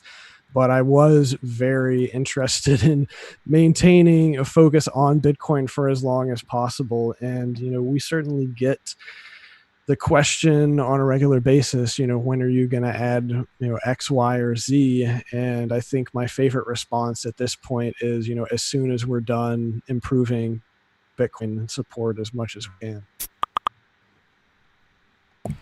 Cool. Well, I guess to piggyback on that, the next topic is there such a thing as bad funding? There was a little bit of conversation about ICOs and how that could corrupt the viability of a product by being too successful at the beginning. Rockstar, is there such a thing as bad funding? Oh, absolutely, man. The biggest thing you don't want to do in life is get too tainted, and keep your soul pure and not make too many mistakes, because whatever you do, you're going to make a mistake. So the way that I've dealt with it, because that's like really overlooked aspect of joining Bitcoin ecosystem, like Bitcoin development ecosystem, is that especially like if you're a developer that didn't do open source before this, like it's so easy to get discouraged, because whatever you do, people will attack you. Like there will always be a reason like why you're wrong, or why something you have done is like so terrible that you should be, I don't know, hunted down or something. So for me, luckily, like as you like grow in the Bitcoin ecosystem, like, and establish contacts, like you become more like Bitcoin. You're not as fragile as anymore, and you're able to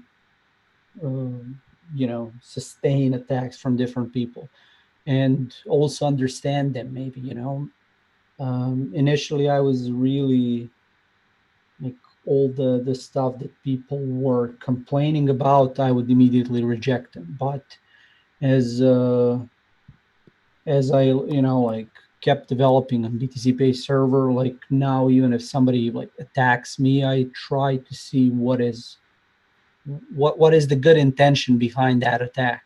And also, I'm lucky to have such a huge support from community. So, when somebody says something crazy about me, it just like deflects. There are other people that deflect it. So definitely, like I would say, always look at the grant, think about long-term, like what is the impact, what it is that those provided the grant want to do. Like that's for me the most important, because a lot of other entities also have been bad-mouthed and labeled, and like these guys are a shitcoin casino or this or that. And for me, it's just like understanding the positive intent. And if positive intent is there, if we're trying to do something good, like let's try it. Let's not be discouraged by people who are tainted beyond repair. So, or like try to untaint them as well, get them up and make them more optimistic and positive. Who wants to run with the question? Is there such a thing as bad funding? I would say I totally respect what Rockstar just said. I would add another perspective as well, that it's very hard to there could be ulterior motives to funding Bitcoin developers, but it's sort of very hard to do wrong by funding Bitcoin developers. So I would really welcome anybody. And I think we're eventually going to come to the point where governments are going to be, for one reason or another, probably for a prestige perspective, having a NASA-like Bitcoin development center, and they're going to be competing against other governments for the title of best Bitcoin innovators or whatever. And I think these are all like things in a meta sense to be very much welcomed, because the more competition and the more people want to be seen as doing good by helping Bitcoin, the stronger Bitcoin gets and the less influence they can have over it. So it's this really interesting game theory.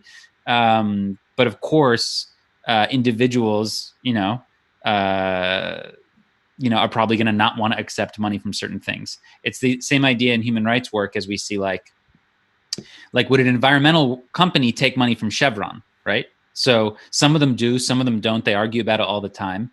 And, I think at the end of the day, you could say, fine, give us the money as long as we get to do whatever we want with it. And we may end up opening a court trial against you in Nigeria or something. So, I think it's nuanced, but ultimately, from a net effect, it's hard to go wrong by funding Bitcoin, would be my perspective. Yeah, I think it can so Alex, that would be on whether it's strings attached or no strings attached. Totally, it has to be no strings attached, and then you have to consider it, right? So Alex, that would be, should the developers here, consider taking, money from in-chain, right? No, or like chain analysis or whatever. I mean, who knows? Sure, that's a better example. Or the CIA or God knows what. And some of them are going to say, fuck yeah. And others are going to say, no, not for me. And it's fine, Kind of goes to a deeper question, though, of like, is the Bitcoin protocol secure against individual bad actors? And I would argue that it is, and that therefore it shouldn't really matter if you have some bad actors in the system. Like if we're reliant upon there not being any bad actors in protocol development, then we're already screwed.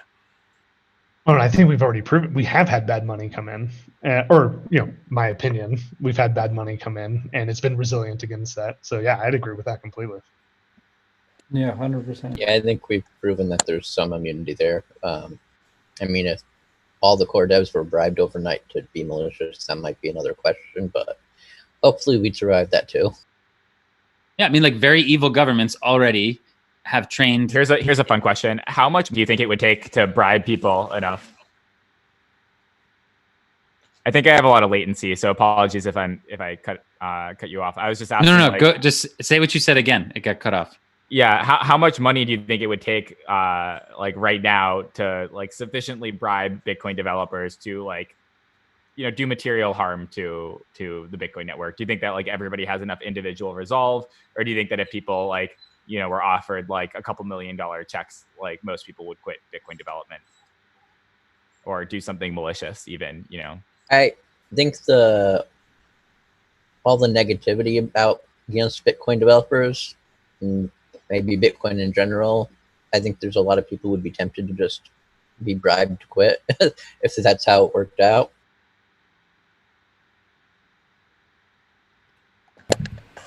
I don't I know, mean, man. we've lost developers with no bribes just because of how hostile and some people can be toward developers. Yeah, I mean, my point, I guess, is that like the number is probably really low, and that's worth just like thinking about, like as a system that we're not actually that fragile against somebody just being like, hey, we're gonna get rid of half the developers with $10 million. Like you could probably do that, and if you think about it, like Google is the company that like roughly plays this role by like offering like like very high salaries that are like like I am like going on a shoestring budget. I could go to Google and be earning like big bucks tomorrow. And like every day I wake up and make that choice. That bribe exists. But like it's probably, just a factor of 2 to 5 off from like what it would take to just make me be like, all right, I'm, completely done with this. And it's not that much money. On the other hand, you also have to consider, can the community fund the developers more than those bribes might be? And maybe the Bitcoin developers want to be bribed, in Bitcoin, which would be also what I was going to say basically is that there's already like dictatorships that use Bitcoin for their own ends, right? And I think this is very short-sighted, and it's going to be very bad for them long-term because it's going to ruin their ability to control the economy. But like short-term, yeah, it allows them to get around sanctions and things like that. So they have really no incentive to want to screw with Bitcoin. It works perfectly fine for what they want to do. So I just think this is like a thought scenario that probably won't play out because there's too much money at stake with keeping Bitcoin the way it works now. Like there's so much value in having censorship resistance globally. It seems unlikely that a bunch of people would come together despite all their disagreements and say, oh, we need to end this. Well, what if they came together and they bribed specifically people who are working on privacy improvements they don't like? Well, that's why we need to have 10x the number of people working on it. I do agree. It's worrisome.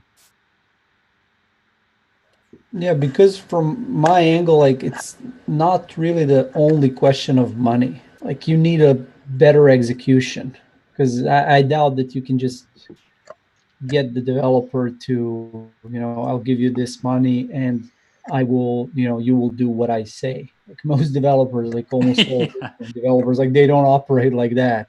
So you would need to manipulate them in a way. Like it needs to be some kind of more advanced attack than just money. And like, I don't know, Jeremy, yeah. Go ahead. I agree with that because, like, to Jeremy's point, there's already 100,000, 200,000, 300,000. They're sitting right there. They're at Google. They're at Microsoft. They're at all these places. And, in some cases they're being taken, but we're doing fine even with that. There's actually kind of already an issue. There's things that would improve Bitcoin, like confidential transactions that require hard forks. But at the same time, there's also movements in the community for word slips me now, not doing any protocol changes. And yeah, ossification. And if these people oppose any change on principle, we're not going to be able to do a hard fork, and these changes, these improvements, aren't going to become practical to actually pull off. And this is without any apparent funding behind it.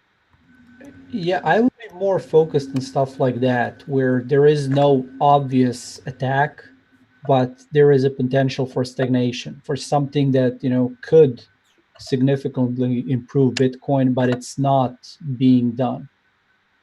So, I mean, I think ossification as a meme like is an attack on Bitcoin. Like Yeah. You know, I don't know how other people feel about that, but like the work is just so far from being done. Ossifying now, it's just going to die.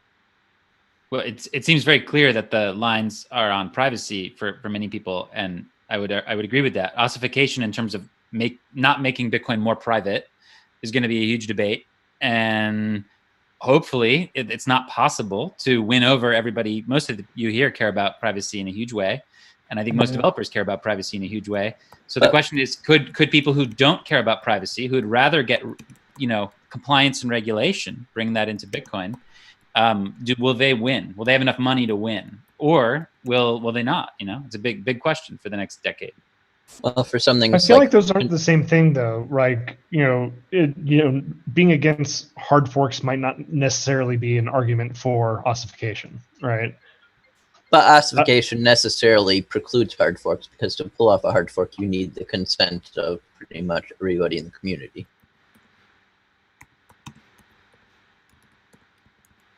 I'll just note that Luke and I disagree on confidential transactions for work. It, by definition, has to be. I'm not gonna, I don't think we need to argue it here, but like, you haven't fully convinced me. Like, an old client can still verify those blocks. But they don't come to the consensus on those blocks that the rest of the network does. Come on, CK, move this from funding models and Bitcoin onto hard fork. Because what I was saying for me is also like I want Bitcoin to keep improving, but in a way that doesn't involve another crazy push and a civil war and everything else. But there needs to be improvement, and we need to be smart how to execute that. So simple, I'm going to bribe a developer A, like I'm not worried about those types of attacks. I am, however, very worried about advanced attacks where you are manipulating information, having funding, preventing improvements and stuff like that. And definitely not, we're going to move more toward compliance away from privacy. Like Bitcoin needs to enable privacy and electronic cash, as in wallpaper. I found this entire discussion pretty interesting. I feel like I think I went into this conversation thinking that there is such a thing as bad funding. Coming from someone who kind of looks at these different funding opportunities. So I definitely do think that there is such a thing as bad funding, right? And to me, to me, almost as simple as having funding that has strings attached to it, right? Like if I were to ask a developer to focus on a specific thing or try and develop towards a certain end that goes beyond just the broader ethos of Bitcoin, then I should just hire the developer, right? They should just be a salaried employee and work for OKCoin, and like all other employees, just try and embody the work that we do. So if you take, I guess I was taking it a little bit too simplistically, but at that point, like yes, there is bad funding, right? And I call it bad just because we're basically depriving the developer of something that's a bit more, I think developers as a whole, like you guys develop because you have a certain passion and belief in what you're doing, right? So to go against that is pretty, I would say that's pretty awful. But I think it's interesting to hear you guys talk about kind of how like the benefits of funding, but also the limitations of what just the actual amount of money means. So it's been good hearing you guys. I'm glad that we could facilitate that. I remember reading some tweet comments maybe a few years back about between Luke and some other, maybe it was you and Brian of Coinbase, kind of complaining about how Coinbase would not hire you to work on Bitcoin. Are there any organizations that are hiring people to like be on staff but yet work on Bitcoin Core, work on Bitcoin infrastructure directly? Is that something that is available today? Well, I wasn't complaining that Coinvoice wouldn't hire me to work on Bitcoin. It was more of that they were advertising they wanted to hire someone to work on Bitcoin, but then when it came down to it, they had conditions. You had to work on Ethereum. You had to work on Bcash as well. They were advertising the position very differently from how it actually was, and they were doing this as a kind of a marketing thing. They were trying to say they were supporting Bitcoin development when in reality they were going to make someone work on all these altcoins as well.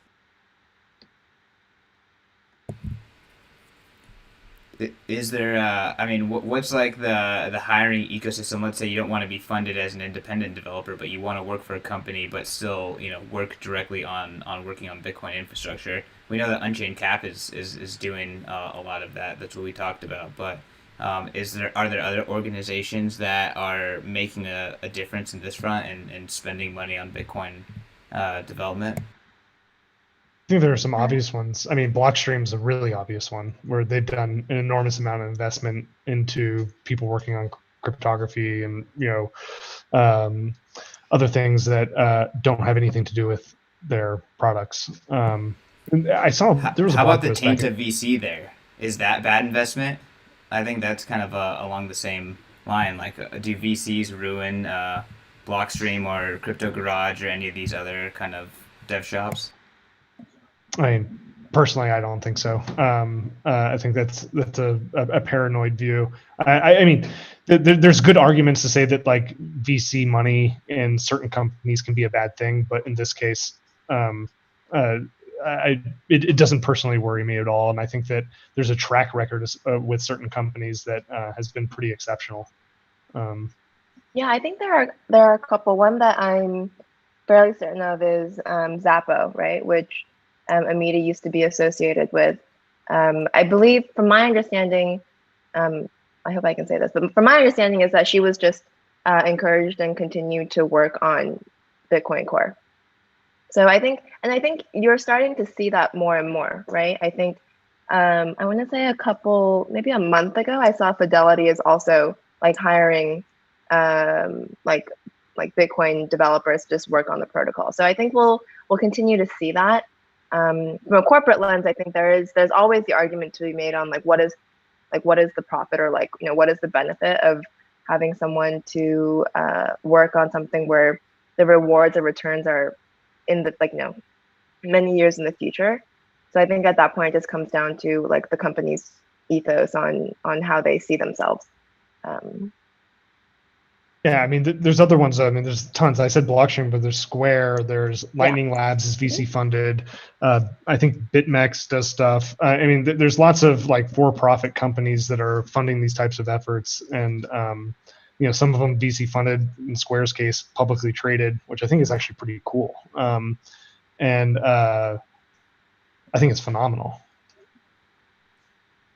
Fidelity is another good example there of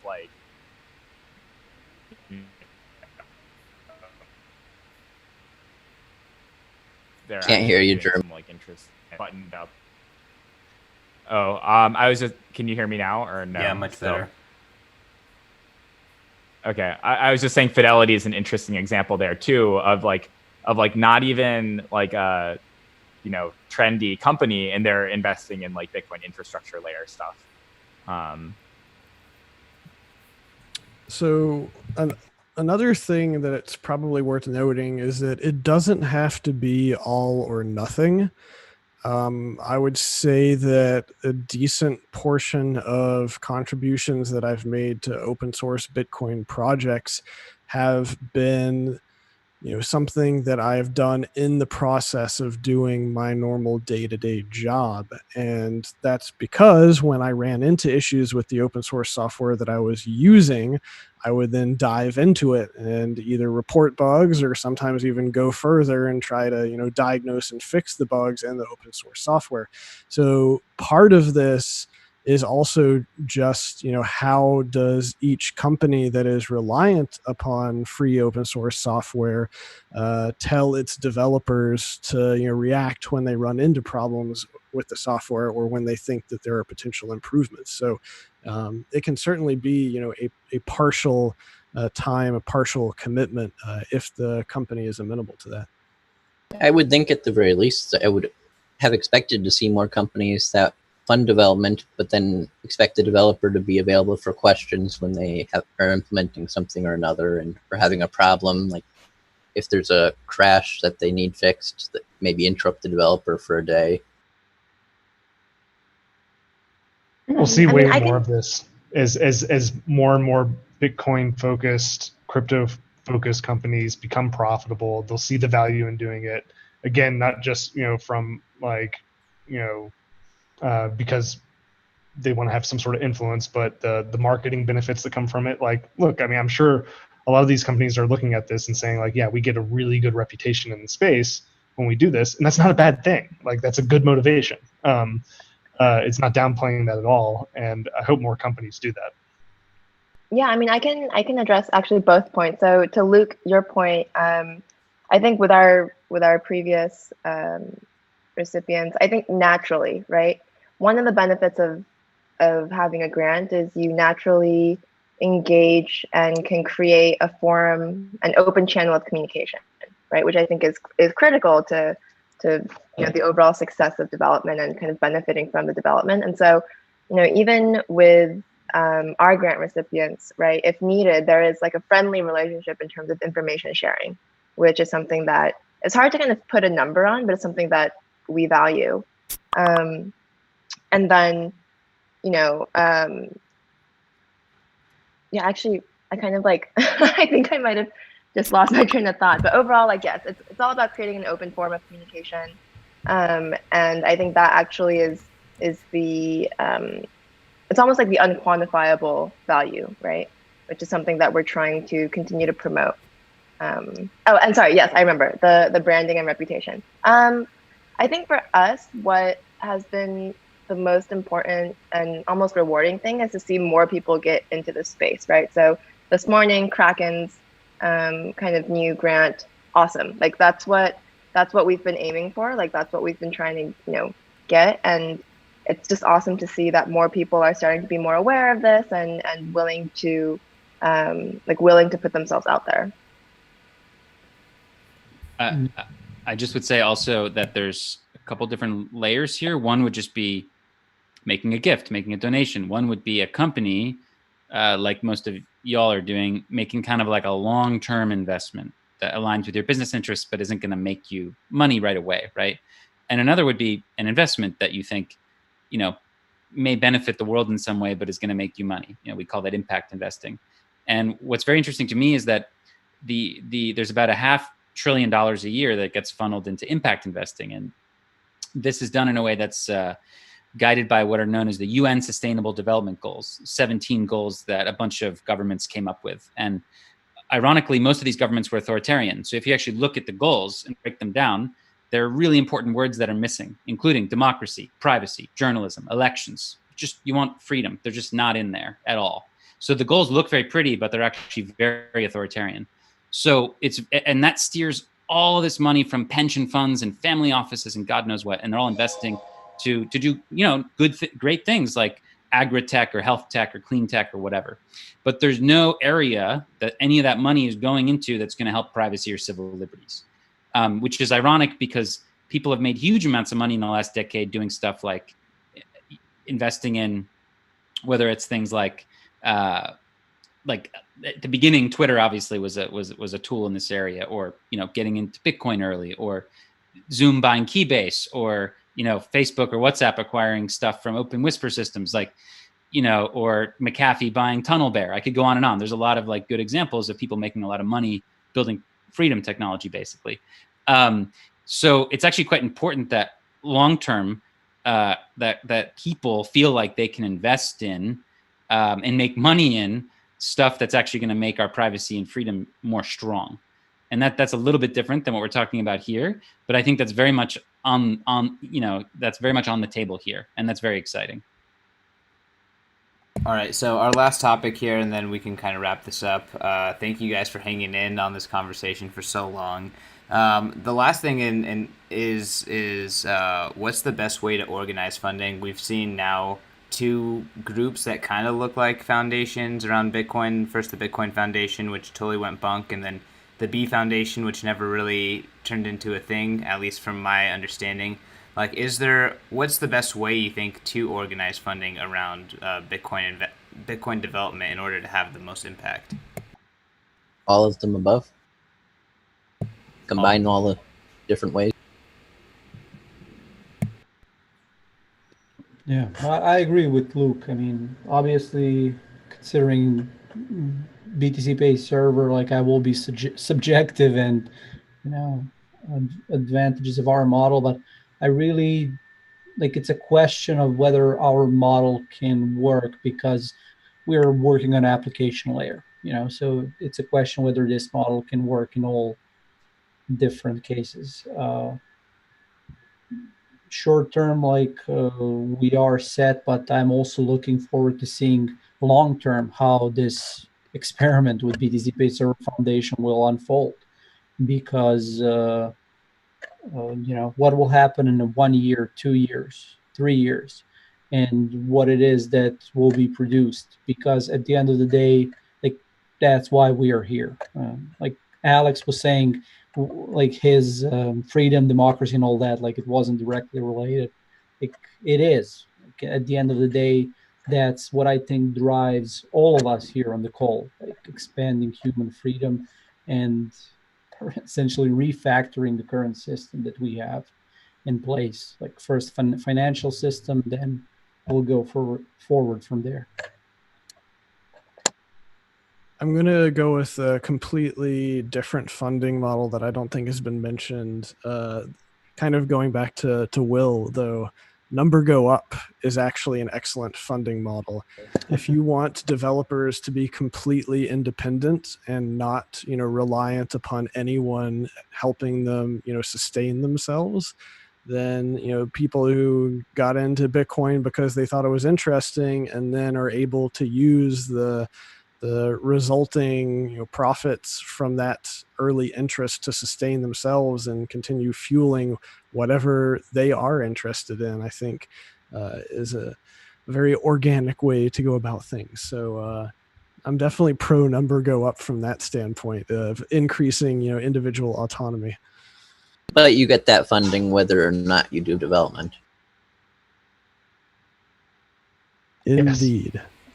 I mean, I'll piggyback on Jameson a little bit, and I think that this is something that's, you know, not really done, but endowments and like equity stake. One thing that's difficult in Bitcoin is like if you are in my, you know, life story, like I was in college paying tuition as like Bitcoin had like most of its meteoric rise, so I just didn't, I didn't stack hard enough, right? And I think that there's never really been like a crazy window, because I've never gone and like taken like, you know, the Google salary or whatever, where it's like, oh, I could have like accumulated a crazy amount of coins and then like been set for life on funding, you know, in the Bitcoin space. But you could set up endowments for people and say, look, we just put aside the stack for you, and as long as you continue to work Bitcoin, you will, you know, like vest like, you know, a linear rate in like cash until such a time that like, you know, 10 years in the future, then you get the whole stack. Like that could be something that could be really compelling for just giving people like, you know, a vesting interest in like a stack that, you know, ends up growing as number goes up. Nobody's been developing for 10 years yet. You know what I mean? If we get covenants, maybe you can use those to distribute the funds too. Luke, you wouldn't know that based off job listings. They demand 10 years experience in blockchain development, right? Yeah. I'm going to be the first one to hit 10 years down later in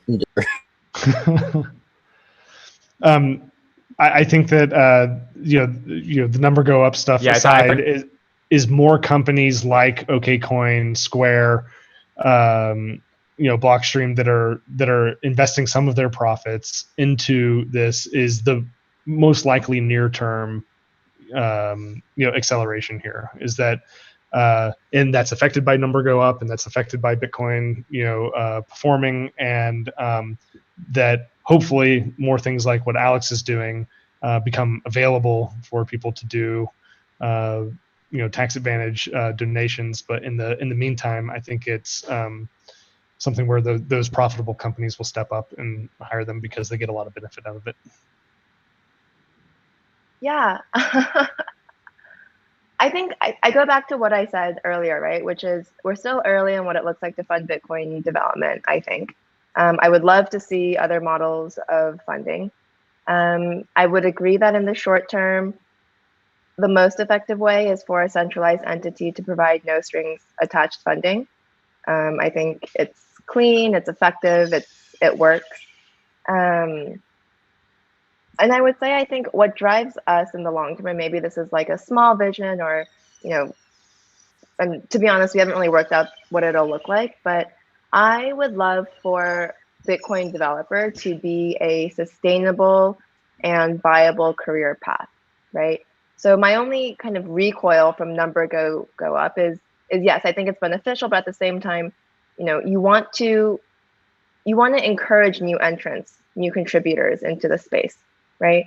And you want to be able to ensure that they have the resources and know that, post graduation or like whatever, high school or college, they'll be like, look, I'm gonna go and develop the Bitcoin code base. I'm not gonna starve, right? I'm gonna be able to, have the leisure to actually channel that energy into my development. So for us, like that's our goal, right? I don't really know what it looks like yet because we still want to support the open source and decentralized nature of Bitcoin development. But at the end of the day, like funding has to be sustainable.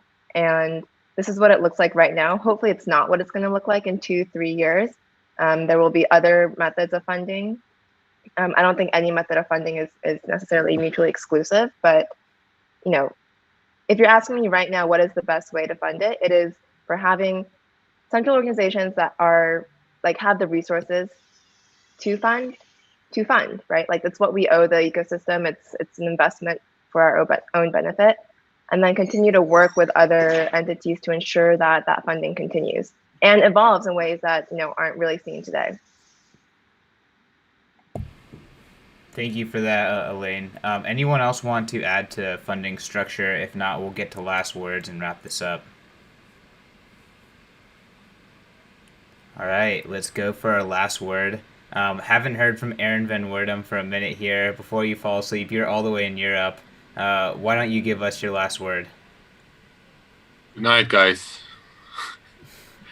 It's getting really late here. All right. Jameson, how about yourself? Last word. It could be about funding or anything else.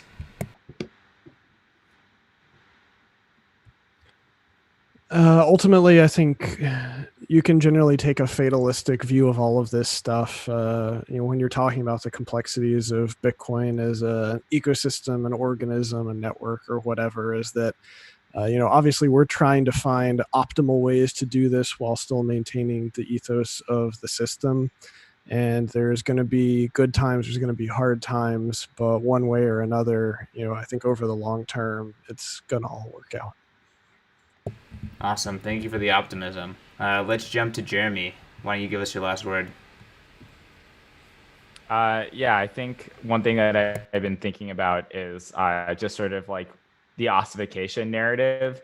And I don't think it should be true, but maybe it is true. And if it is true, then we better get this shit done now, because we're not going to be able to do it, next year or the year after. So now is like it's the time that we, have the best window to actually get the things that we care about done. I like that. Luke? I think as far as the ossification window goes, it's maybe already. Hopefully not, but... Do you have a last word? Bye. I don't know. All right. Cheers. Thank you for joining. Let's go to Will. What's your last word? I'll go a little bit off topic and just say, check out what's happening in Wyoming.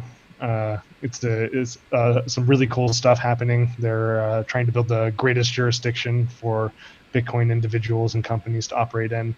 I'm sitting in the middle of fucking nowhere, Wyoming, and somehow have a better internet connection than Jeremy, it appears. It's not what you might have in your mind, and what we're doing in Bitcoin is really cool. So check it out. I'm going to Wyoming, Jackson Hole specifically, in August. So excited to visit again.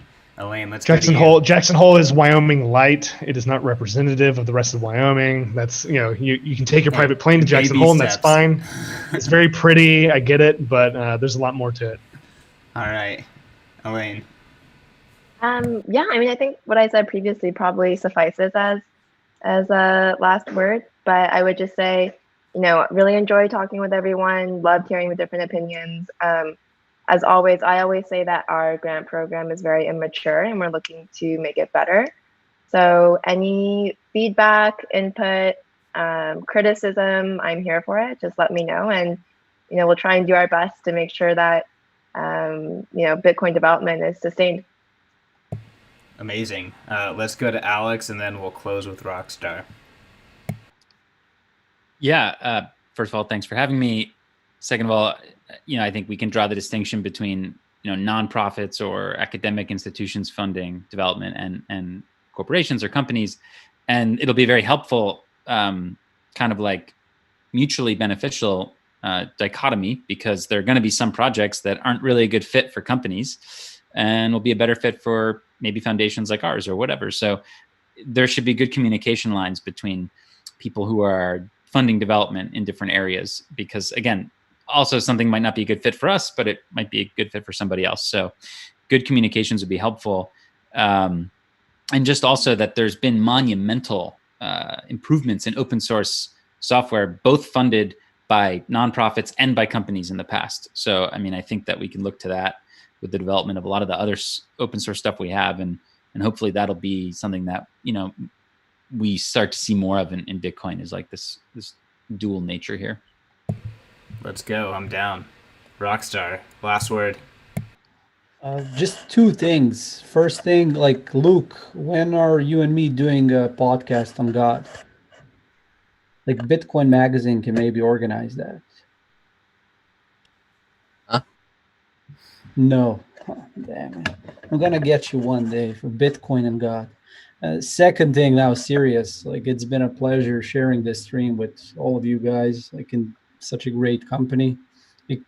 Pleasure also meeting you, Elaine, because I didn't have a chance to meet while that whole funding was happening, grant. What can I say? Yeah, like, if you're not following, like, the old people watching the stream, if you're not already following BTC Pay server on Twitter, follow it. Emperor Nicholas is like having big announcements tomorrow and in the weekend. So let's see how all the support that we received, like in the funding, how it's being used, and let's push the whole ecosystem forward together. Yeah, I will say, of all crypto Twitter brands and voices, I think BTC Pay is coming up there as maybe the funniest. So props to you guys there. Yeah, we really try hard. I mean, it's all community, like building community. Awesome. Well, thank you everyone for joining. This was a fascinating conversation. I hope